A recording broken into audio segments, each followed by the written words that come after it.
Hi, and welcome to G Vibes. We're going to explore myths about sleep. There is so much information out there, so we'll look at what's true and what's not. When it comes to a good night's rest, everyone has their own theories, and it's nearly impossible to know what to believe.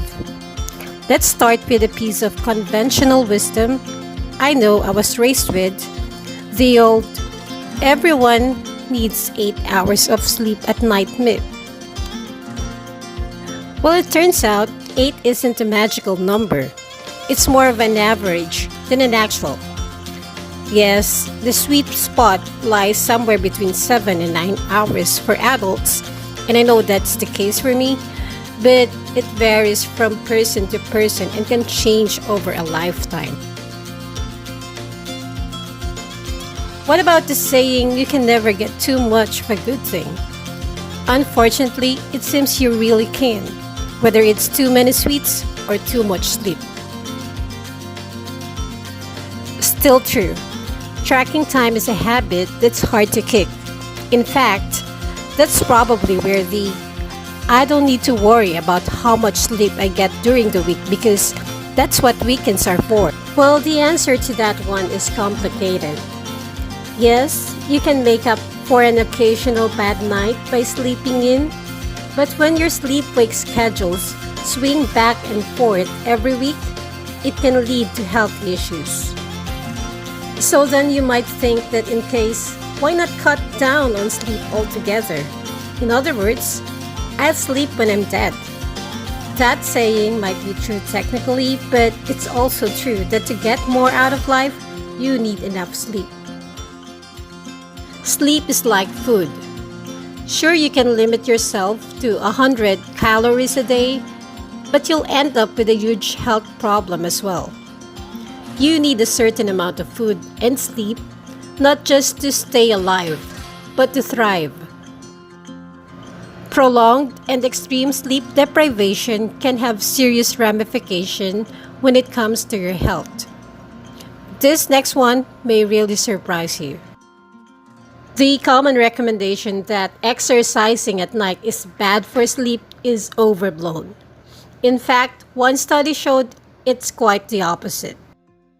That for most healthy people, working out at night doesn't adversely affect the ability to sleep. It may actually help you fall asleep and spend more time in deep sleep. The caveat is that doing a high-intensity workout less than an hour hitting the hay is probably not a good idea. You need to get yourself a few hours to let your body temperature to come down and your heart rate to regulate. Okay, so by now you might agree that getting a solid night's sleep is important. So how do we achieve this? If you're an adult, some might say a glass of wine or a cocktail before bed will help you unwind. Yes, alcohol may help you fall asleep quickly. After all, it's a sedative. But chances are you won't sleep as deeply once you nod off. That's because alcohol suppresses REM, the state of sleep that's associated with memory consolidation and emotional well-being. What's more is alcohol also increases the likelihood of snoring, and I'm sure we've all experienced that. It can all add up to a bad night's sleep. What about the assumption that all caffeine is bad for you? But that doesn't mean as adults we have to kick the habit. Coffee or tea are generally fine if you just keep an eye on timing and quantity. 2 or 3 cups a day before 5 p.m. are no problem for most people.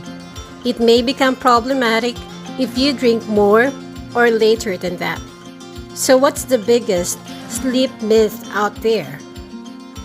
There might be one we all cling to, that there's a single shared surefire trick to dozing off. And if only we knew what it was, our lives would be perfect.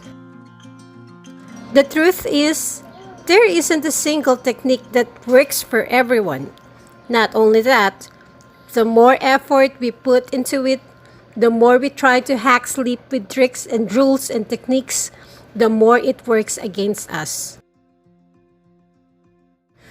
One approach that doesn't seem to be a myth is meditation and mindfulness. Studies have shown that practicing meditation can calm the nervous system, and deep breathing exercises generates a feeling of serenity as well. This is why meditation is great for anyone seeking better sleep health. It can heal us let go of that rigid mindset that keeps us from drifting off.